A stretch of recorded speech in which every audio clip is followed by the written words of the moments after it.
So yun na nga, may nag-intro na mga bebs. So welcome to my 7 mini vlog. So papunta nga po pala ako sa school nito dahil malamang may pasok ako eh. Char, joke lang po. So dumaan na muna ako sa e-mall dahil nag-chat yung kaibigan ko na hihintayin ko daw siya dito sa e-mall mga bebs. So for how many days? Char, OA. So andito na po pala siya. So, papunta na kami sa main building dyan. So, ito nga po pala yung main building dahil PE class namin ngayon. Pero wala naman kaming ginawa ngayon sa PE namin. Nag-orientation lang kami. So, ito nga po pala yung kaibigan namin na si JB, Gabriel. Char. So, after namin mag-PE is, bumili na muna ako ng book sa textbook. Malamang. Ano bang bibilin ko sa textbook? Diba book? Char, joke lang po. So, tingnan yung bata tong ang kulit. So, ito nga po pala yung binili ko. And after that is, nag-decide kami na pumunta muna sa study hall. Tingnan yung isang to, nag-overthink sa psych namin mga bebs. So, papunta na kami sa study hall dahil mag-answer sila sa HBO nila. Then after that is, pupunta na kami ng Dorime dahil gutom na kami mga bebs. Anong oras na to mga bebs? Char. So, ayun, tingnan nyo yung A above na to mga bebs. Diba, binidyohan ako at kami habang nagchichika mga bebs. Tingnan nyo yung next na clip na to mga bebs. Tingnan yung ginawa ng A above na to.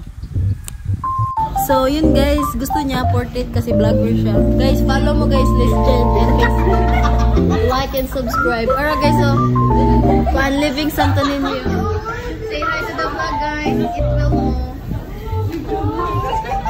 It will guys. Hi. Ito sa vlog guys. Paano siya? New generation, BBB. Generation 12. Diba hindi siya naiya mga bebs? So andito na po pala yung order namin. At kumain na kami. Then siya dan. Ang bilis diba? Transition yan, Char. Gutom lang kami. So tingnan nyo nga yung ginawa ng dalawang to. Nagre-record sa phone ko habang nagme-makeup, diba? So, after that is, pumunta na kami sa UC Jones. Dahil may pasok pa kami mamayang 1:30 mga bebs. May exam pa kami mga bebs. So, andito na po pala kami sa 9th floor. Dahil dito nga po pala yung room namin sa 910. At pumunta na muna kami sa 907 dahil mag-study pa kami. Nung malapit na mag 1:30 mga bebs, ay lumabas na kami dahil nandito na yung mga kaklase namin. Then, after an hour, tapos na yung exam namin mga bebs. So, ayun, nag-decide kami na bumaba dahil pupunta kami ng Rex Bookstore, pero before that is, pumunta na muna kami dito sa study hall dahil may babasahin pa raw siya mga bebs. Then after that is, naglakad na kami at andito na kami sa Rex Bookstore. So, may bibilhin nga po pala kami na libro dito na wala sa textbook. So, tingnan nyo, diba, ang daming books. Syempre, Rex Bookstore nga eh. Sure.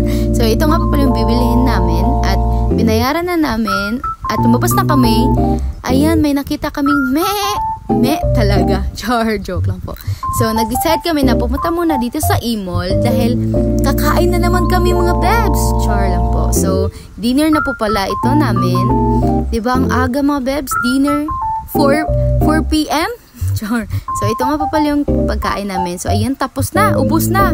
Ubus na din yung pera namin mga bebs. Diba? Sa kakagastos namin. So, habang naglalakad kami, nakita po pala namin tong kaibigan namin na to. At, ayun, nagline na kami dito sa elevator at sumakay na kami. At, andito na kami sa 9th floor. So, ito nga po pala yung room namin, yung 909. So, ito nga po pala yung mga kaklase namin. So, ito nga po pala yung view namin. Si Joshua na nakahiga lang. So, tignan yung kaklase namin, diba? Bilhin nyo na raw yung munchkin niya mga bebs. Tingnan nyo nga, pinaano pa yung mga nagtatrabaho dyan sa kabilang baryo na pabibilhin ng ano niya, munchkin yung mga bebs. So, after that is, nandito na si sir. Then, tingnan nyo yung tatlong yan, nagpa-parker pa sila mga bebs dahil may assignment kami mga bebs.